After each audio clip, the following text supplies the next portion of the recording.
Arthur Morgan stood frozen in his doorway at dawn, watching 10 Comanche women warriors arranged in perfect formation across his land. Coffee spilled from his trembling mug as their leader dismounted with fluid grace.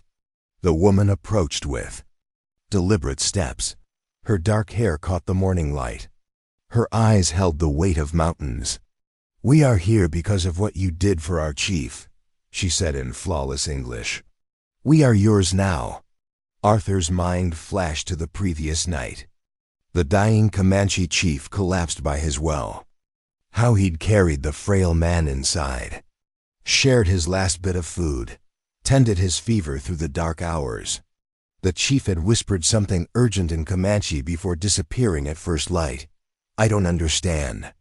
Arthur set down his mug. "I just helped a man who was dying.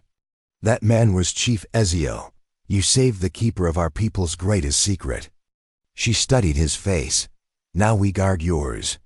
Arthur looked at these fierce women and realized his simple life had just shattered.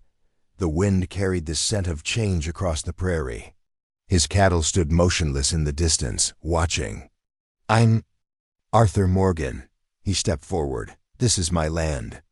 "I am Katniss," she gestured to the mounted women. "We are your protection now." "From what?" She didn't answer. Instead, she turned and spoke rapid Comanche to her companions. They dismounted as one, leading their horses toward his barn. Their movements held military precision. These weren't ordinary tribal members. Arthur watched them work.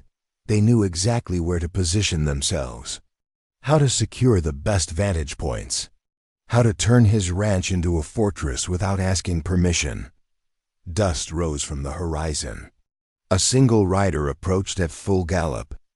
Arthur recognized John Marston's desperate riding before he could see his face. John reined up hard. His horse danced nervously near the Comanche women. "Arthur, what have you done?" John's voice cracked. "Dutch van der Linde is gathering armed men. Says you're harboring hostiles." Arthur felt the weight of eyes upon him. The women continued their work, but listened to every word. "They came to me," Arthur said. "I didn't ask for this." "Doesn't matter what you ask for." John glanced at Katniss. "Dutch is calling it an act of war." The women spoke in hushed Comanche. Arthur caught fragments. "Signs, prophecy, something about waiting." "Tell Dutch I'm not looking for trouble," Arthur said. "Dutch isn't interested in what you're looking for." John wheeled his horse around. "He's interested in what you've found." After John rode away, Arthur approached Katniss. She stood near his well, staring down into the dark water. "Why won't you tell me what this is really about?" She looked up. Her eyes held secrets deeper than the well. "Some truths are more dangerous than lies." She touched the stone rim. "Are you prepared for what you might learn?" Arthur felt something shift beneath his feet. The ground around the well seemed different somehow, expectant. That evening, the women proved invaluable. They repaired his broken fence posts, tended his horses with expert hands, prepared food with ingredients he didn't recognize but tasted like home. Katniss worked beside him, adjusting bridles in the barn. Her presence steadied him, even as it unsettled everything else. "You don't talk like other Comanche I've met," he said. "You don't act like other white men I've known." She tested a leather strap. "Perhaps we are both disappointments to our peoples." Arthur felt heat rise in his chest. Not anger, something else. The next morning brought visitors. Dutch van der Linde rode up with 6 armed men. They stopped just beyond Arthur's property line, but close enough to make their point. Dutch removed his hat. His silver hair caught the sunlight. His smile held no warmth. "Arthur Morgan," Dutch called out. "We need to talk." Arthur stepped onto his porch. The Comanche women had vanished, but he felt their presence like electricity in the air. "Nothing's stopping you from talking, Dutch. I'm concerned about your situation here." Dutch gestured broadly. "Harboring hostiles puts the whole territory at risk. They're not hostiles, they're people. People who belong on reservations." Dutch's voice hardened. Not on productive ranch land. Arthur felt Katniss watching from somewhere in the shadows. Her judgment mattered more than Dutch's threats. "This is my land," Arthur said. "I'll decide who's welcome on it." Dutch's men shifted in their saddles. Hands moved closer to weapons. "You're making a mistake, Arthur." Dutch replaced his hat. A mistake that could cost everyone. After they rode away, Arthur walked to his barn. Inside, he found something that hadn't been there before. An ornate stone artifact, covered in symbols he didn't recognize. It lay hidden beneath old hay bales. The moment he touched it, visions flooded his mind. Underground caverns filled with strange light. Ancient weapons arranged in perfect rows. Something vast and powerful sleeping beneath his feet. Arthur dropped the artifact. His hands shook. Katniss appeared in the doorway. She looked at the artifact, then at Arthur's face. "Now you begin to understand," she said. Arthur stared at the stone in his hands. His cattle refused to graze near the well. His water glowed faintly at night. The women spoke of prophecies and signs. He wasn't just protecting them. He was guarding something far more significant than he'd understood. The wind picked up, carrying dust and the promise of storms. Arthur looked at Katniss and realized his simple life was gone forever. In its place stood something infinitely more dangerous and infinitely more important. Arthur confronted Katniss in the barn, holding the stone artifact between them. The carved symbol seemed to pulse in the lamplight. "No more secrets," he said. "Tell me what this is." Katniss touched the stone with reverence. Her fingers traced patterns worn smooth by centuries. "Some truths are more dangerous than lies." She looked up. "Are you prepared for what you might learn?" Arthur set the artifact on his workbench. The barn felt smaller suddenly. The walls pressed inward with the weight of hidden knowledge. "I'm tired of being afraid of the truth." That night, Chief Ezio returned under cover of darkness. Arthur found the old man sitting by his well, staring into the black water. Moonlight caught the silver in his braided hair. "You saved my life," Chief Ezio said. "Now I must burden yours." Arthur sat beside him on the stone rim. The well seemed deeper than before, endless. "Your land sits above the sacred vault of my people." The chief's voice carried the weight of mountains. "Not gold lies beneath, weapons, artifacts, power that could reshape the frontier." Arthur felt the ground shift under his feet. Everything he thought he knew crumbled. "The women weren't sent to protect you," Chief Ezio continued. "They guard the entrance. It opens here where we sit." Arthur stared into the dark water. His reflection wavered and broke. "So I was never the one being protected." The words tasted bitter. "I was just convenient. You were chosen." Chief Ezio stood. "The land chooses its guardians. Sometimes they do not know until it is too late." After the chief vanished into the night, Arthur found Katniss standing in his doorway. She held herself rigid, ready for his anger. "You lied to me," he said. "I told you we were yours." She stepped closer. "I did not say in what way."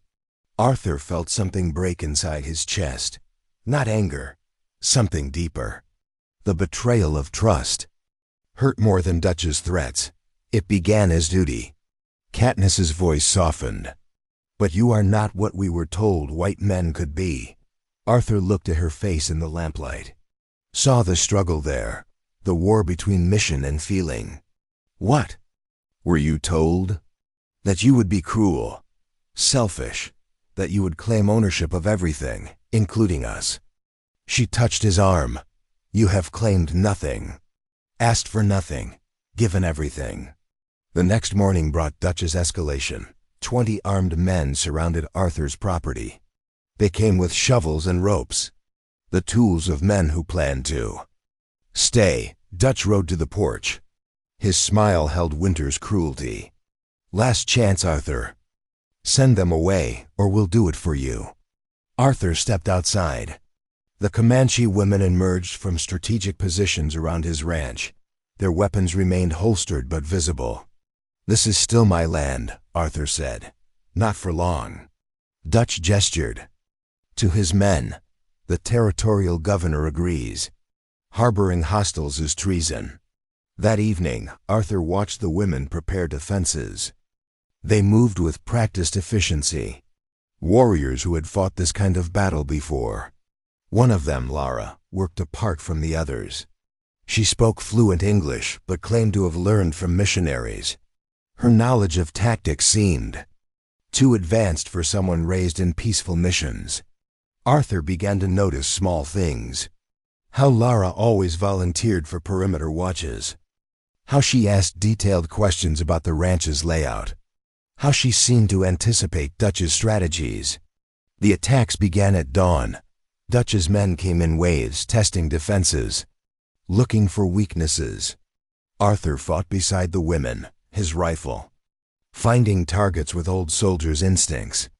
The war had prepared him for this, though he'd hoped never to use those skills again. During a lull, Arthur noticed Lara repositioning ammunition. She moved the boxes to locations that made little tactical sense, unless someone wanted to leave supplies for enemies to find. That night, Arthur kept watch from his barn loft. The moon hung heavy and full, perfect light for secret signals.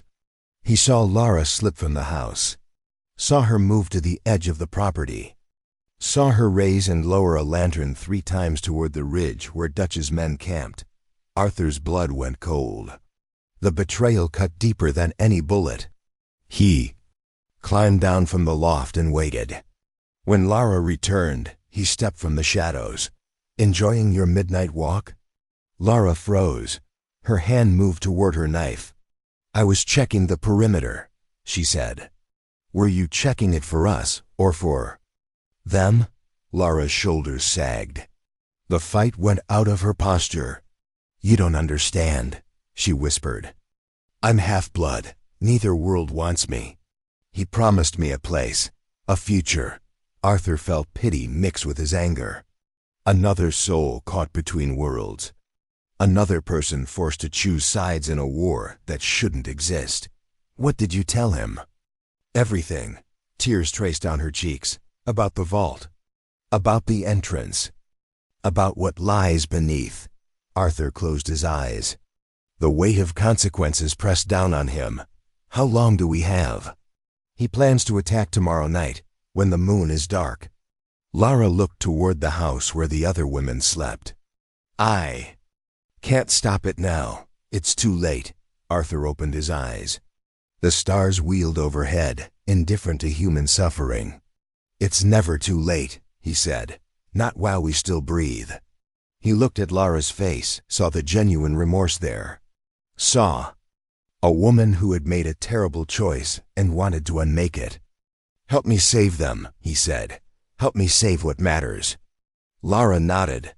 Her tears caught the starlight. Arthur walked to the well and stared down into the black water. Somewhere beneath lay power enough to change everything. The question was whether that change would destroy them all. The wind picked up, carrying dust and the scent of approaching storm. Arthur felt the weight of impossible choices settling on his shoulders. Tomorrow would bring Dutch's final assault. Tomorrow would test every alliance, every loyalty, every hope for peace. Arthur touched the stone rim of the well. The vault waited beneath, patient as the earth itself. Some doors, once opened, could never be closed again. Arthur confronted Lara in the pre-dawn darkness. Her face crumpled under the weight of confession. "He offered me a life where I wouldn't have to choose. Between 2 worlds that both reject me." She pressed her palms against her eyes. "I'm tired of being nothing to everyone." Arthur felt the familiar ache of displacement. Another soul caught between belonging and exile. "What exactly did you tell Dutch?" "The vault entrance, the timing of the guards, how many rounds of ammunition we have." Her voice broke. "Everything. He needed to take it all." The attack came with the setting sun. Dutch's men moved with precision born from Lara's intelligence. They knew exactly where to strike. Arthur watched from his barn loft as the assault unfolded. 3 of the women fell in the first wave. Not dead, but wounded and captured. Among them, Katniss's younger sister.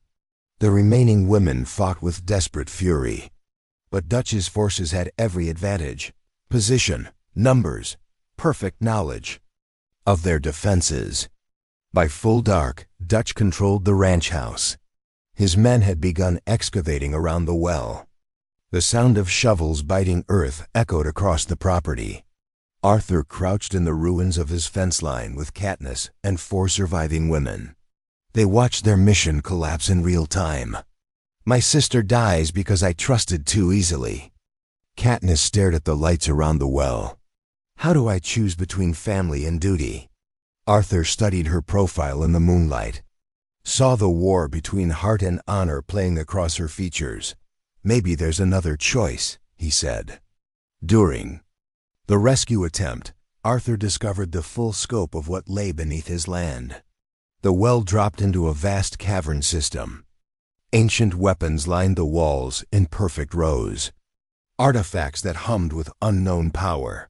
But deeper in the cavern, Arthur found something that made his blood freeze. Stone tablets covered in symbols, maps of the entire frontier. Plans for conquest that stretched from horizon to horizon. This wasn't just about weapons. It was about the knowledge to use them. The strategic intelligence to dominate everything. Arthur touched one of the tablets. Visions flooded his mind. Cities burning, armies marching. The frontier transformed into an empire built on the bones of both peoples. He climbed back to the surface with new understanding. Neither his people nor Katniss's could be trusted with such power. Some doors should never be opened. The rescue mission succeeded partially. They freed Katniss's sister, but lost another woman in the process. Arthur carried the wounded girl to safety while Katniss provided cover. Back in their hiding place among the rocks, Arthur made his decision. "I'm going to destroy the vault," he said. The women stared at him. Katniss rose slowly, her hand moving to her knife. "You would destroy something that could protect my people forever?" Arthur met her eyes. Saw the pain there. The desperate hope that power might somehow provide. "Safety. I would destroy something that could corrupt them forever." He explained what he'd seen in the deeper caverns. The scope of the knowledge hidden there. The plans for conquest that would consume everything. "Power doesn't protect," he said. "It devours. It turns protectors into conquerors, defenders into destroyers." Katniss stepped closer. Her face held the weight of centuries of loss. Easy words from someone whose people already have power. "My people earned their power through conquest. Look what it's made them." Arthur gestured toward the lights around the well. "Look what it's made Dutch." That night, Arthur used his knowledge from the war to prepare explosives. Old skills he'd hoped never to use again. The scent of black powder brought back memories of battlefields and burned cities. Lara approached while he worked. She'd been silent since the failed rescue. "Let me help," she said. "Let me try to balance the scales." Arthur looked up from his work. Saw genuine resolve in her eyes. "This will likely get you killed." "I'm already dead. To your people, to mine, to Dutch's men." She knelt beside him. "At least this way, my death might mean something." They worked through the night. Arthur rigged charges around the cavern's support pillars. Lara memorized the timing sequences. The plan was simple, dangerous, probably fatal.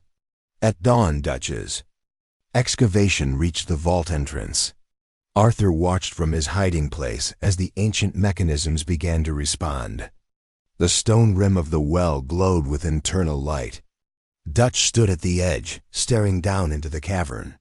His face held the rapture of a man touching divinity. "Bring up the first artifacts," he commanded. Arthur gave Lara the detonator. "There." Eyes met across the distance. No words needed. She moved through the shadows toward the cavern entrance. Arthur created a distraction, drawing Dutch's men away from the well. The explosion, when it came, shook the earth for miles. The cavern collapsed inward, sealing the vault forever. Arthur's well vanished in a cascade of stone and soil. Through the dust and chaos, Arthur saw Lara's body near the entrance. She had placed herself between the blast and the other women. Her sacrifice bought them precious seconds to escape. Dutch's men scattered in the aftermath. Their leader stood in the ruins of his ambition, staring at the sealed earth where limitless power had waited. Arthur found Katniss in the settling dust. She held her injured sister against her chest. "It's done," he said. She looked at him with eyes full of loss and understanding. "Yes," she said. "It's done." The vault was sealed. The knowledge buried. The weapons entombed forever beneath tons of collapsed stone. Arthur's land was destroyed. His well was gone. His home lay in ruins. But the frontier was safe from the corrupting power that had slept beneath it. Both peoples could find their own path forward without the temptation of easy dominion. Arthur touched Katniss's face, felt the weight of what they'd chosen together. Some victories cost everything. Some doors were meant to stay closed. The wind picked up, carrying away the dust of ancient dreams. Katniss stood in the ruins of Arthur's ranch, holding her wounded sister. The collapsed earth where the vault had been stretched before them, a grave for ancient ambitions.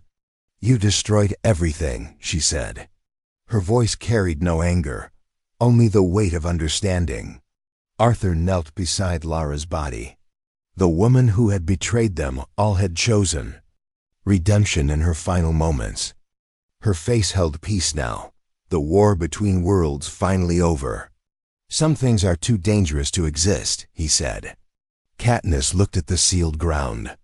At the end of her people's last hope for power. At the beginning of something else entirely. "My mission is complete," she said. "The vault is protected."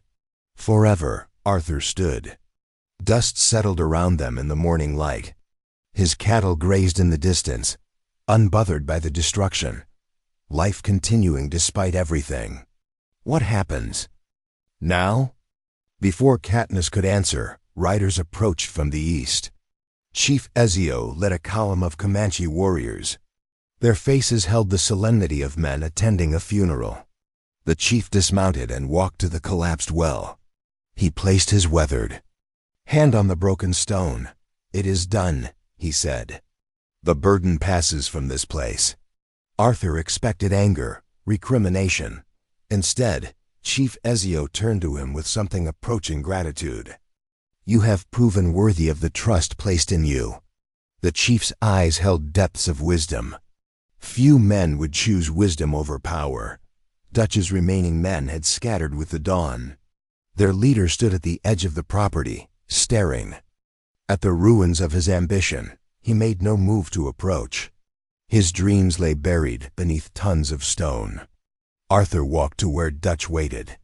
The two men stood in silence, measuring each other. "You've destroyed us both," Dutch said finally. "I've saved us both," Arthur replied. Dutch mounted his horse. His face aged a decade in the morning. "Light, there won't be another chance," he said. "This frontier is changing. Men like us won't survive what's coming."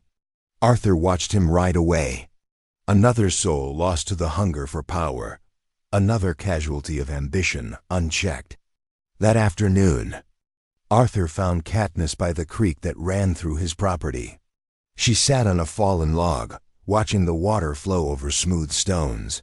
"I have to go back," she said without looking up. Arthur sat beside her. The water sang over the rocks, endless. "Unchanging, I know. My people will need guidance. The world is changing faster than we can adapt." She turned to face him. "They'll need someone who understands that some battles are won by walking away." Arthur felt the truth of it settle in his chest. The weight of love measured against duty, of personal desire weighed against greater good. "Will you be all right?" Katniss smiled. The first genuine smile he'd seen from her since that first morning. I'll be what I need to be. That evening, Chief Ezio performed a ceremony over the sealed vault. The remaining warriors sang in their ancient language. The words carried across the prairie, blessing the buried power and binding it to silence. Arthur stood with John Marston, who had arrived to survey the damage. His neighbor's face held bewilderment and respect in equal measure. "You gave up everything," John said. "I saved everything," Arthur replied. As the ceremony ended, Chief Ezio approached Arthur. In his hands he held a small object wrapped in soft leather. "For you," the chief said, "a gift to replace what was lost." Arthur unwrapped the leather. Inside lay a compass. Not the ancient stone artifact, but something new. Something that pointed not toward magnetic north, but toward something deeper. "What does it point to?" "Hope," Chief Ezio said. "It will always point toward hope." The next morning, Katniss prepared to leave. Arthur helped her secure supplies to her horse. Their hands touched as they worked. Neither pulled away. "I'll remember this place," she said. "I'll remember you," Arthur replied. She mounted her horse. The other women had already begun their journey home. Only Katniss remained. "If things were different," she began. "They're not," Arthur said gently. "And that's all right." She rode away without looking back. Arthur watched until she disappeared beyond the horizon. The compass in his pocket grew warm against his heart. John Marston joined him on the porch. Two younger Comanche women approached from the barn. They had chosen to stay, to help build something new from the ruins of the old. "Where will you go?" John asked. Arthur looked at his destroyed land, at the sealed well, at the endless sky stretching westward. "Somewhere new," he said. "Somewhere hope can grow." He saddled his horse and packed his few remaining possessions. The compass guided him toward the setting sun, toward possibility, toward a future built on understanding rather than conquest. The frontier stretched before them, wounded but healing, broken but not destroyed. Arthur rode toward tomorrow, carrying the weight of hard choices and the lightness of conscience clear. Behind him, the sealed vault kept its eternal silence. Before him, hope pointed the way home. The wind carried the scent of rain and new grass. The earth turned toward spring. And that is all to the story for now. Please let me know where you are tuning in from. Perhaps we will create a story there. Consider liking this video and subscribing to our channel. And if you enjoy our content, click this video on your screen. I promise you, it's worth watching. See you tomorrow.